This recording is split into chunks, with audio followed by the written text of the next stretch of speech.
Yes, kwa nini wewe unawapa watu nafasi ya kufanikiwa na wewe unajiona kama ni mtu ambaye haupasi kufanikiwa?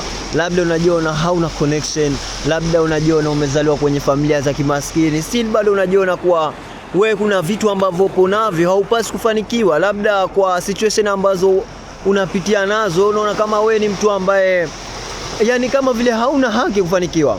Na kuna watu ambao labda wametokea kwenye familia ambazo kidogo zinajiweza, labda alikuwa unaona school ilikuwa ni watu ambao wapo best, watu walikuwa wanafanya kazi vizuri, wana talent.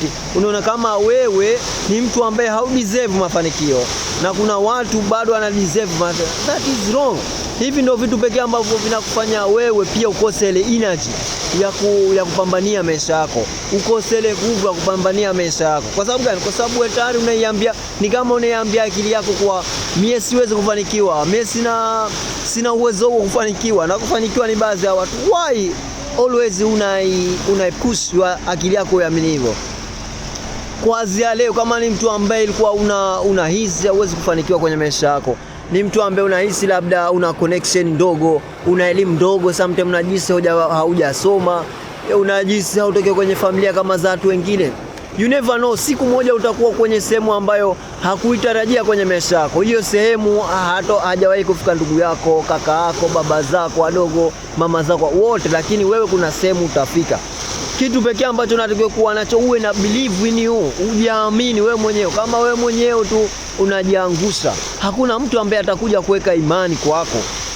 First things unatakiwa you believe in yourself, kuamini kuwa sote tuna nafasi sawa. Watu ambao leo unaona ametoboa, karibu ya watu wote wanatokea kwenye maisha kawaida, karibu ya watu wote wanatokea kwenye familia za kawaida sana. Kwa hiyo unachotakiwa kuamini kuwa sote tuna nafasi sawa, sote ni watoto wa jamhuri, sote. Kwa hiyo hauna haja ya kuwapa nafasi, isipokuwa unatakiwa ujipe wewe nafasi, utizame chances ziko wapi, utizame nafasi ziko wapi ya kutoboa kwenye maisha yako.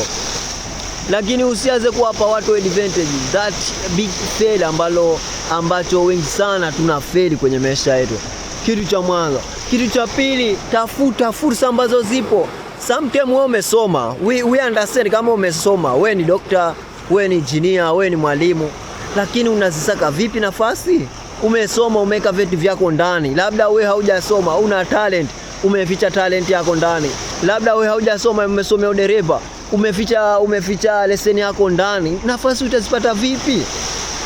Leo ni kwa save tu viwili vitatu ambavyo vitakusaidia katika kutafuta nafasi.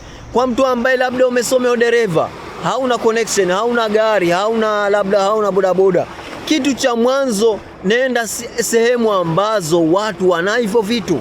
Kama labda we ni dereva ambao labda umesomea dereva, nenda sehemu ambapo watu wanapaki magari, watu wanaendesha magari ya kila siku. Nenda jaribu kutengeneza mdogo connection mdogo ya watu.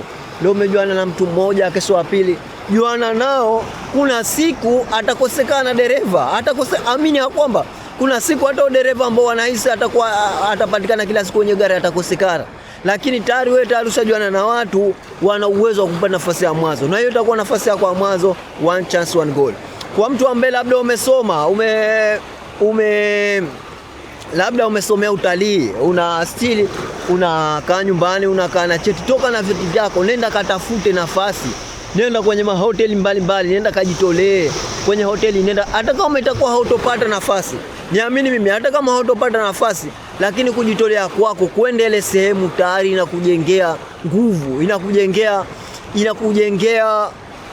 katika mwili wako, kuona kuwa upo karibu na mafanikio. Kwa hii sometimes pia huwezi kujua. Kuna sehemu ambazo itakuwa siku unaenda ndio siku ambapo watu wanatafuta fanya kazi. Kuna sehemu labda siku unaenda ndio siku ambapo pekee utakutana na mtu ambaye atakusaidia kwenye maisha yako. Tayari tumeelezana na alosomea utalii, alosomea dereva, mtu wa kawaida, na mtu ambaye amesomea mambo ya school ya engineering, sijui amesomea udokta, sijui wapi. Siku zote nasema hakuna nafasi kubwa kwenye maisha ambayo itakubadilisha maisha yako kama kujionyesha. Watu wapo wengi sana sasa hivi, watu waliosoma, madokta. Sisi dokta hakuna aliokosa kazi, wapo kibao watu wamekosa kazi, wana degree. Hakuna kitu ambacho kitakufelisha kwenye maisha yako kama kubaki na elimu yako ndani, kama kubaki na talent yako ndani. Nenda sehemu kajionyeshe. Kuna hospitali, nenda kajitolewe.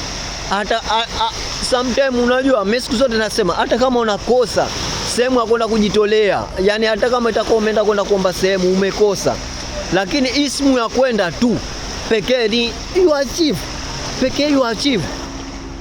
Kwa hiyo hakikisha kama una hizo talenti unazifanya kazi. Pia kitu kingine unatakiwa ujipe muda. Usijione kama we labda umefeli skuli kwa ndo umeshakuwa yamefeli, haukupata nani ya kwenda master ndo umefeli. No, unatakiwa ujipe muda. Maisha yako yanaweza yakabadilika. Umefeli, pumzika, tafuta chance nyingine, nenda, hamna kukaa. Yani ismu ya kufeli sehemu moja ukaona wewe tayari umedrop kwenye maisha, tayari umeshakuwa umeharibika, that is big fail. Hapo ndo umefeli.